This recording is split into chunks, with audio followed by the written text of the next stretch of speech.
आप उस वक्त तो आज 2 महीने के बाद ग्रुप स्टेट उनके आसपास बात हो रही है, आपको लगता है जो आपका एजेंडा है पूरा कर पाएंगे आप, जब आपने अंदर जाके हालात देखे हैं क्या चल रहा है क्या नहीं चल रहा है, आपको लगता है आप कर पाएंगे वो, या फिर सब कुछ कमी हो गया?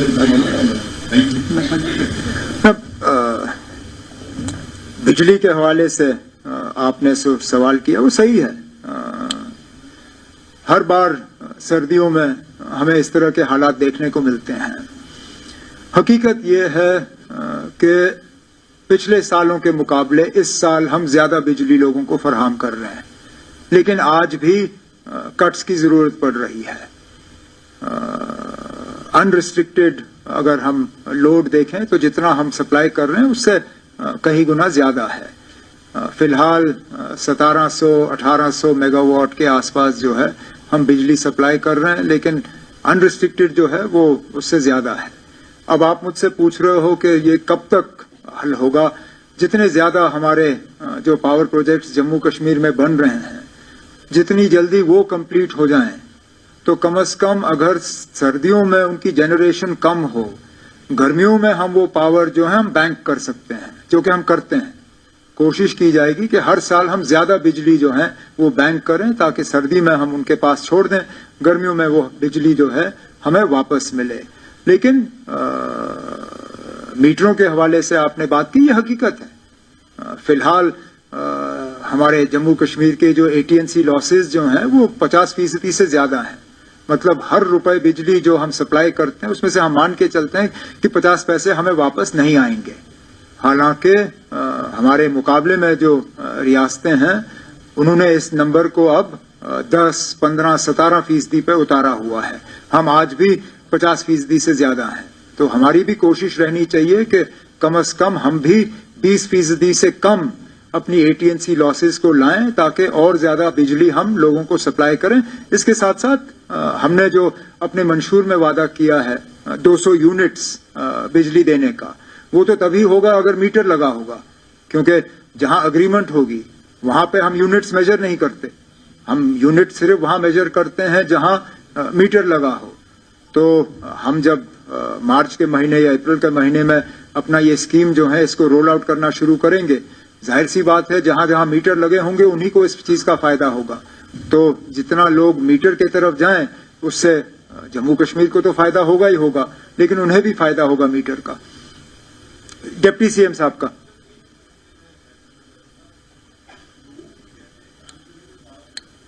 लेकिन अब अनशेड्यूल्ड पावर कट सिर्फ तब होते हैं या तो हमें सिस्टम जो है उसकी मेंटेनेंस के लिए कट लेना पड़ता है।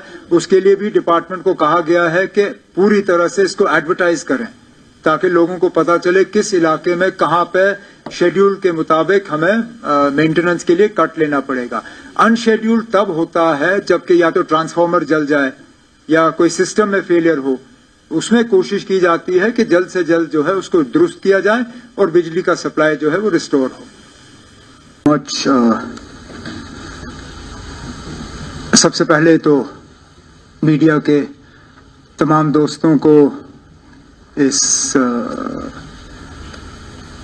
मौके पे मेरे तरफ से और मेरे तमाम साथियों के तरफ से आप सबको एक तो अस्सलाम वालेकुम, आदाब और नए साल की आप सबको मुबारकबाद। उम्मीद की जाती है कि 2025 का साल जम्मू कश्मीर के लिए और हम सब के लिए एक बेहतरीन साल साबित हो। एक अच्छे मौके पे ये साल जो है इसकी शुरुआत हो रही है।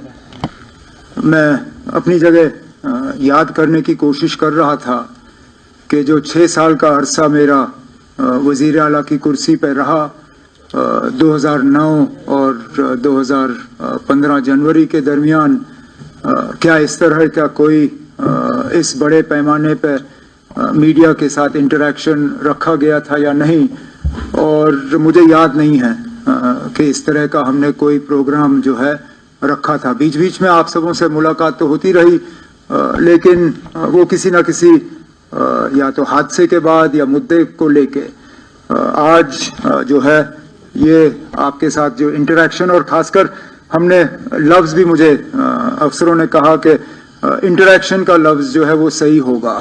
अगर हम प्रेस कॉन्फ्रेंस कहते तो आम तौर पे प्रेस कॉन्फ्रेंस जो है किसी ऐलान के साथ जुड़ा होता है, किसी मौके के साथ, किसी इवेंट के साथ या किसी बड़े ऐलान के साथ। इस मौके पे हालांकि सोशल मीडिया पे मैंने देखा कि हमारे तरफ से कोई बड़े ऐलान होने जा रहे हैं, कोई ऐसी बात नहीं है ना। मैं सबसे पहले तो शुरू में ही ये क्लियर करना चाहता हूँ कि यहाँ पे हम कोई बड़ा ऐलान करने के लिए नहीं बैठे हैं। हम बैठे हैं यहाँ पे आप सबके साथ एक इंटरेक्शन करने के लिए, जो कि हमारा फर्ज भी बनता है। हमने पहले दिन से कहा है कि लोगों की चुनी हुई हुकूमत है और हम चाहते हैं कि लोगों के साथ एक तालमेल बना रहे, हम अपनी बात लोगों तक पहुंचाएं और लोगों की बात जो है हम तक पहुंचे।